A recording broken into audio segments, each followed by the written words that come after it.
Alright, in this video we are going to apply what we have learned about deformers to make our ball squash and stretch as he bounces into our scene. Pretend we are Frankenstein's creator and we're about to apply the electricity. We're going to add some character to our character. Do we get to like stand over it and scream it's alive real loud? Yes, we do. Rock on. Let's go ahead and play the animation and see what we've got. Sure. So, well, let's go ahead and get a side view so I can see the whole thing. You know, curtains opening, door kicked in, boom. He kind of looks like a ping pong ball. He really does. Like he's just hollow and he's very like... Boom, like there should be paddles on either end of this table. Yeah. And, you know, that's I mean, yeah, he's animated, but it's still kind of static. It's definitely boring. Absolutely. Sure. In fact, you'll know, there's no... I don't know. He just looks too rigid. Yeah. Doink. He looks like an arbitrary ball that somebody, is very, skilled enough to bounce out on stage and land on the stool. So and what we can do... Go ahead, I'm sorry. That's not what we want. No, we just apply a deformer to this guy and start putting some character into him. Make him look like he's kind of rubbery. Yeah. Now, the first thing I want to do is just get a few things out of the way, and I mean that in a literal sense. All I want to do is focus on animation of the ball, nothing else. So first thing I'm going to do is get rid of the wall and curtains. So I'll go ahead and hit the visibility key, and you'll notice this left behind my little stage control locator. So we don't really need him while the wall and curtains are hidden. So let's with him selected, of course, I'm going to right-click on the layer of wall and curtains and choose Add Selected Objects. He immediately disappears. Don't let that bother you. That's just because the visibility of this layer is hidden. If we make this visible again, you'll see he's alive and well. So all is good. So with that all out of the way, we're ready to just focus on the ball, but a couple other things. I'm going to be doing a lot of tweaking of animation, focusing just on what the ball is doing. If while I'm animating, I rewind and hit play, look at this. We sit here for like 2.5 seconds or so before our animation even begins. Man, by the time the ball starts moving, I'm going to forget what it was I was looking for. Now, this is an online correspondence class, but if I'm out and about and I happen to catch you animating this way, I'm going to smack you with the nearest hard object, because this is why Alias has included the range slider in the bottom of Maya. So let's go ahead and adjust our range slider. Our animation begins at frame 47, and if that's all we're focused on, our range should also begin at frame 47. So let's go ahead and punch that in so I don't have to slide right to it. So now whenever I hit rewind and play, our ball immediately starts jumping. Very nice. Now, we can also adjust the end of the range. This is kind of an optional thing. A lot of people like to leave frames past the end of their range because when your animation is continuous, meaning it keeps repeating and repeating and repeating, if you shorten your range up too much to just exactly what you're trying to animate, you'll almost never get to see exactly what happens at the end of your animation because it'll just snap and it'll start right over. So I'll bring this back to about frame 135. That should work just fine. So I'll go ahead and hit rewind and play, and you'll see we have a very nice range that includes just what our ball is doing, and that's what we can focus on now. So please, please, please use your range slider. Now, from here, as I mentioned earlier on, we are going to be adding a deformer onto the ball. Let's go ahead and do that. We already know how. We select the ball, go under Deform, Create Nonlinear. In this case, we will be using the Squash Deformer. He is what's going to allow our ball to squash and stretch as he moves across the scene. So we'll add him, and I'll press F on the keyboard. In fact, let me go ahead and bring up a side orthographic view so we have a better view of what's going on. So we'll go to the side, and I'll press F again to frame up on our ball. And under Show, let me bring up the grid. That way we can see the nice dark floor plane here. Yeah, it'll make it a lot easier to visualize the ball's location. So here's our squash. Let's go under its inputs, and we have all sorts of attributes we can play with. Of most importance is the factor. This is actually how much squash and stretch is applied to our ball. So as I adjust this with the virtual slider, look at this. The geometry is deforming to the center of the geometry. Yeah, well, center of the deformer. It looks very cool. I mean, it looks nice. But yeah, it does. But now, come on, think about it. When the ball comes into contact with the ground, we want it to squash. That's right. And right now, that would just basically have the ball afraid of the ground. That's right. It would actually pull away from the ground. So we don't want that. This is a very easy thing to fix. But before I fix it, let me show you why it's happening. If we go to a wireframe and we grab the Move tool, you'll notice that the center of the of the deformer, yeah, I'm with you. Center of the deformer is right here at the center of our geometry, which is going to be its location by default. Notice right now our deformer has its own transform node. We can move this anywhere we want. So what I'm going to do is move it down here to the floor. In fact, let me come over here to translate y, and we'll punch in a nice 0 value for it. So now if I take my factor and I adjust it, we are squashing and stretching from the point of the floor, which is good. But now we have a new problem. Yeah, look at the top of our sphere. Blat. Looks like Jell-O. It's not deforming. Yeah, the top of our ball is being ignored. To be a little more precise, any part of the geometry above our high bound is being ignored. So very easy to fix. If we scroll down, we have a high bound attribute, which I will adjust to a value of about 2. And now if we adjust our factor, much better. we're squashing and stretching from the point to the floor. Now I do want to point this out. You'll notice as I adjusted my high bound that the center line of the deformer moved up a little bit. That does not mean that the pivot of the deformer has moved. In fact, if I were to get the move tool out, you'll notice its pivot is still down here on the floor. Also, if I adjust factor, we are moving from the floor. Just don't worry about this. What this line is actually designating in this case is the average distance between the high bound and the low bound. So that's not a problem at all. Another thing that you can do if you're looking to move both the high bound and the low bound in equal distance, check this out. Go and undo back a couple times where the high bound's not quite so high. There we go. Now grab your scale tool and scale in the y direction until it's somewhere above, like such. Right. And it does the exact same thing, really.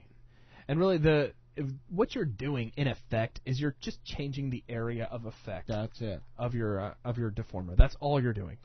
Now, just the way I work, I'm going to set that back to the high bound, because that's just what I'm used to. So I'll set my high bound back to 2.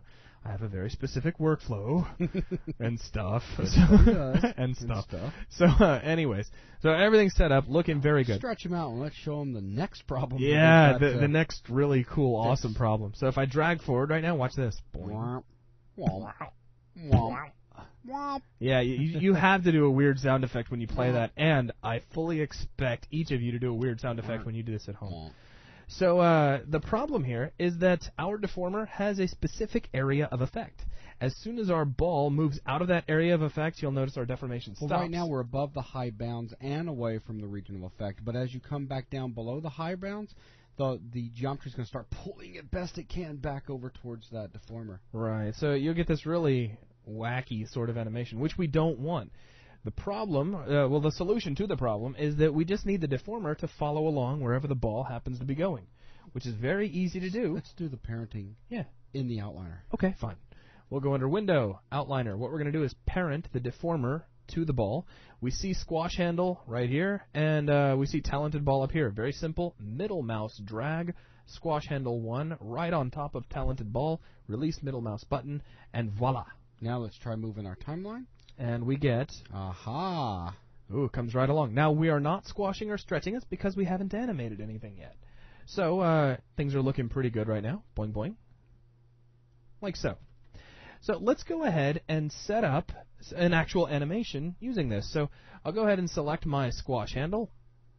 And we'll scroll down a little bit. I'll start with my factor at a value, I don't know, somewhere probably around, well, that looks good. So that's negative 0.4. So he's squashed up, getting ready to push himself up off. That's right. He's getting ready to go. Now, just like when we bounced the ball initially, I'm going to start off just by putting in some basic keyframes.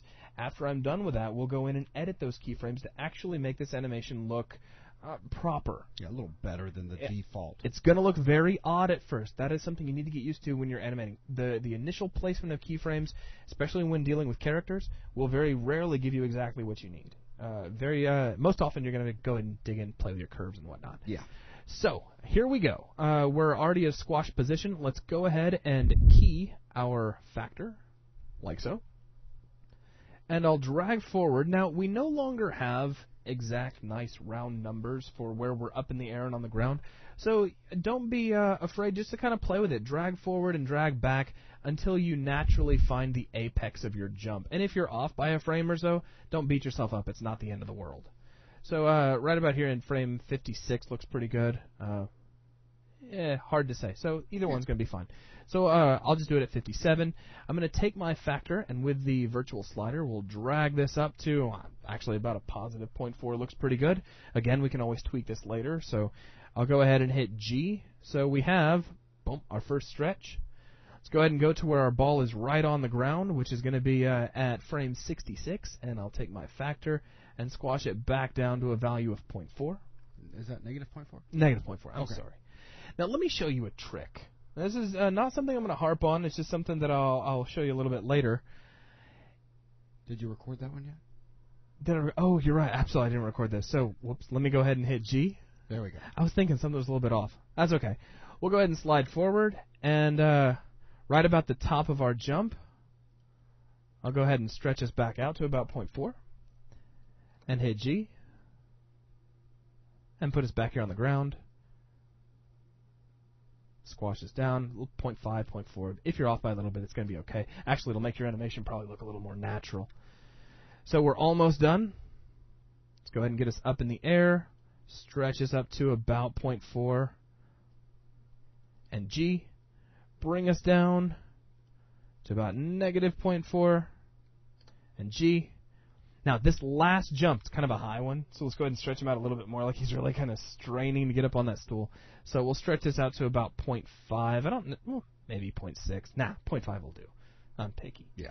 And we'll go ahead and hit G, and then we'll land right on the stool. So as soon as we impact, we'll go back to negative 0.4. So we'll squash down, hit G, and then over the course of about 5 frames, 1, 2, 3, 4, 5, we're going to stretch him back up to a factor of 0 and hit G. So if we rewind and hit play, let's go ahead and zoom out so we can see this whole thing. Here's what we get. Yeah, he's squashing and stretching. He's squashing and It's a stretching. little funny, though, if you hit stop and play real slow through one of the bounces. If you drag through it, you'll find he's doing something. Nice. That's nice. Now he's starting to come back. All right, stop. All right.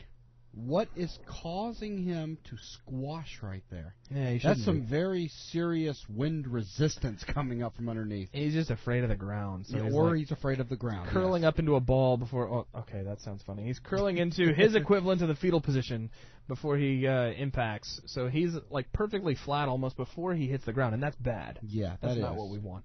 So we're going to fix this using our mighty graph editor, right. using our animation curve. So I'm going to jump back in here to this persp graph view that we were using earlier for animation. It just really helps out. And then I'll immediately go under panels and set this upper view to a side view. So if I play my cards right, I have a really nice view from start to finish in the top view and a really nice view of my animation curves downstairs. So that's going to work out great. Also, just to give you guys a little more room in the video, let's go ahead and select squash one factor. I'll press F so you can see that curve, and I'll back off my my sidebar a little bit, just a tad. So here we go. Here's our curve. Now, the reason our ball is squashing a little too soon on his way down, you can actually see Yeah, it. you can see it there. We're going you negative. Zoom way in. We're going negative, which is already kind of interesting. Because the floor is basically down there at the dots on the bottom. Yeah, the floor, actually, we should be on the floor if we're squashed down this low. Right, which means basically the bottom keyframes on your curve there, yeah, all of those represent the moment he hits the floor. That's right. So we need to adjust the shape of the curve. The location of the keyframes is really going to be okay. Mm-hmm. We just need to adjust what these curves look like in order to give us a more natural bounce. That's right. So to do this, I'm going to start relatively simple. We need to, first off, be able to adjust our tangent handles. I'm a big fan of that. Of course, they're already weighted because we set that up earlier. We set up automatic weighted tangents in the preferences. But I'm going to select all of these at once, and I'm going to break apart their tangent handles so that I can move each handle independently. And I'm going to free the tangent weights so that I have just all sorts of control over how these curves look. Now, I would like to have the power to adjust multiple tangent handles at the same time. Problem is, I've already got one tangent handle you can see here that's kind of pointed off into Neverland or wherever, I'm not sure where, and then the next one over is flat, and the next one's flat, and the next one's flat, and so on. It would be nice if I was starting from the same location with every tangent handle, so a lot of times when I'm animating and I know I want to move lots of tangent handles at the same time, I'll set everybody to flat tangents just so that everybody's on the same page before I move them. Sure. So just with these keys selected, I'll worry about this guy when he strikes this stool a little bit later. Actually, we can go ahead and start out with the very first keyframe by himself. Let's go ahead and just take that guy and get that. He's got an ease out going on right now. Right. So we're going to go ahead and select this guy. Now I need my move tool selected, and I'll middle mouse drag him up, like so. There we go. So he's kind of spiking up. Now that I have that, let's go ahead and grab my 3 other keyframes, and I'll grab each of their intangents. So I'll hold down Shift, select the left intangent, left intangent, left intangent, like so. Holding Shift the entire time. Holding Shift the whole time. Only now have I let go of Shift. That's right. And now I'm going to move this tangent handle up like so. And let me zoom in just so you can get a better idea of where I'm moving this. Really kind of just underneath the 0 line. And you can check this out. Go ahead and use your timeline and move your time slider to the point of right before he hits. So 1 frame before, right there. See, he's still squashing a little bit too much. So you want to adjust this until he gets kind of close back to his original shape. Yeah, there you go. So somewhere right about in here is going to look pretty good. And I could probably tweak that all day. I'd still go up just a tack because he's still got a little squash on him there. Okay, maybe something right kind of like this? Yeah. Okay. So there he is. He's holding his original shape right about here, so he's stretched up in the air. Yeah. And it's not like he's squashing back down. Right. It's more like he's returning to his neutral state. That's and right. Then, boom, he smacks the ground and he flattens back out. Now the problem is that he really slowly he takes stretches off like out. a pancake. Yeah. We can't have no pancakey jumping balls. So no. I'm going to go ahead and switch over to our out tangent. I'll just start by reselecting the 3 keyframes. Holding down the Shift key again, select the right out tangent, right tangent, right tangent. Now I'm letting go of the Shift key. And with the middle mouse button, because I already have the move tool selected, I will move this up into the air. So something actually kind of similar but opposite to our in tangent. And let's just kind of scrub through it. Do not be ashamed to scrub through a lot. It's actually a good idea to keep scrubbing. So he squashes down, pops to his stretched state fairly quickly. Now, I would probably make that a little bit less. I wouldn't want him to reach his point, his fully stretched state, until he was all the way up at that keyframe point. So, yeah. So go ahead and bleed this back a little bit. So it's still faster than it was. At least there's no ease out. For sure. So maybe something a little bit like so. Yeah, that gives him something to work for all the way up to the point in which gravity says, come on back. Right. And actually, if you get really hardcore into this and you want to just play around, you'll probably find that you can get a fairly decent shape, maybe even by removing these keyframes, but we won't worry about that right now. So, moving on from here, just go ahead and drag through, boing, boing, boing. This is actually looking pretty good. Let's go ahead and just tweak out some of the curves here at the very end. You'll notice right now he's still kind of got that sort of ease in right about here, and he's still kind of holding this value a little bit long. Yeah, that needs to be all sorts of adjusted. So, yeah, right now he's squashed down a little bit too much. Before he even gets there. He's got stage fright. Fear the stool. So we'll adjust this in tangent here at our second to last curve. Just kind of higher. Be something right about here. Yeah, there you go. So that's looking pretty good. Boing, boing. Pop. Now, really, that doesn't look half bad. I mean, just kind of like he's reinflating after he hits the stool. So let's go ahead and maybe zoom out and get a general idea how this looks. I'll go ahead and shade up the view so we can see this. We'll hit rewind and play. So a whole lot better than it was looking by default. Boing, boing, boing. Let's go ahead and take a quick look at this in the perspective view. I'll go ahead and just tap the perspective button, and let's zoom out. Also, let me switch off the grid because now that's in our way. So way out here. Rewind and boing, boing, boing. Yeah, it's looking really good. He's got a lot more personality now. Oh, yeah, he looks a lot more like a character doing his thing. I really love that little squashy at the end when he hits the stool, too. Let's go ahead and nice sound effect. Let's go ahead and bring our wall and our stage back in. Yeah, so the rest of it. Boom, here comes everything else. So now we can get a feel for how and it's all starting to shape this up. Is just for show. You don't have to do this, but you know, if you're showing this off to the person who may be watching you work on this, go ahead and go under Show and switch off deformers, so that makes that little line go away. So now your scene just looks a little bit cleaner when you're playing it back for somebody. And hit rewind and hit play, and boing. So now let's go ahead and open up our range on our animation. Okay. All the way back to frame 1. Let's go all the way back. To the end. All the way to the end. Rewind. Yeah. Play. Dun, dun. Bam. Yeah. There we go. Excellent. Looking really cool. Yes, it is. And really, that's about all we wanted to get across in this particular video.